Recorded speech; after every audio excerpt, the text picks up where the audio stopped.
A few months ago, I stumbled upon titanium stylus nibs for the reMarkable, and I did a video talking about my initial impressions on those.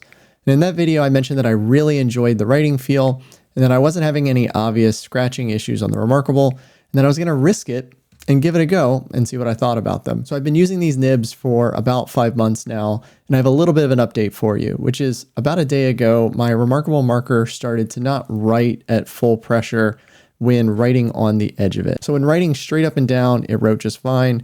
But if I turned the marker a certain way and used the edge of it, it didn't write fully. And that was a little bizarre, but I mostly just thought that my tablet had become magnetized and that this would go away with time.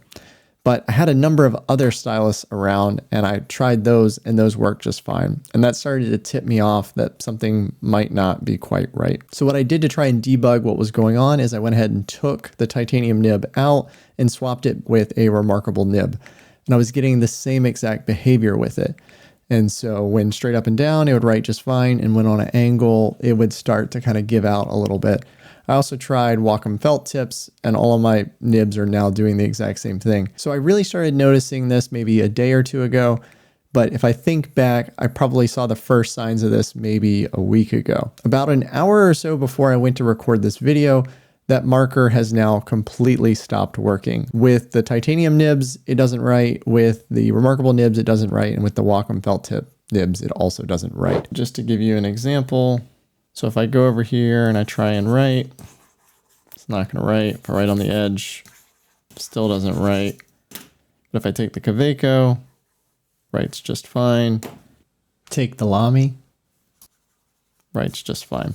So it's not a tablet issue, it's a stylus issue, and I'm fairly certain it relates to the titanium nibs. Like I said in that previous video, I really liked the writing feel on the rear titanium nibs, and I wasn't having any screen scratching issues, so I was willing to risk it to give it a shot in order to have a really excellent writing experience. I think in retrospect, screen scratching isn't the real issue. The real challenge is that you may shorten the life of your stylus. So in the case of a reMarkable marker, they're not exactly cheap. Is it worth the trade-off? Probably not. It's still my favorite writing experience, but my marker lasted 5 months. So your mileage may vary. The question I have is, if you are using a titanium nib in your stylus, what should you do now?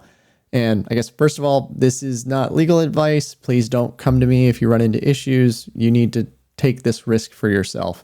But if it were me, and I was in this situation, if my stylus was not showing any signs of issue yet, I would go ahead and swap the nib out, because perhaps you haven't done damage yet. I would take it out very carefully, very cautiously, and put a regular nib back in it. If my stylus is already starting to show signs of this issue, I would probably say the damage has already been done and enjoy your writing feel for as long as you can. In my case, I think if I had left the nib in the stylus, it probably would have lived longer than if I removed the nib from the stylus.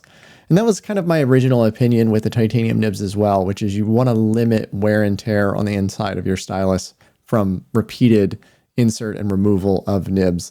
And I think that is still good advice. So yeah, that's kind of where we're at. Hopefully my scenario can serve as a cautionary tale for you and save you from some headaches with the titanium nib. If you've got disposable income and you want the very best writing feel, I still think this is it. But at a replacement stylus, maybe every 5 to 6 months, that's going to add up really quickly. Thank you so much for making it to the end and for watching more generally. If you haven't checked it out already, I'd say check out Finding Focus, which is my email newsletter where I reflect on the past week to give you one tip to improve your focus and creativity. I'll have a link to that down in the description. And until next time, cheers.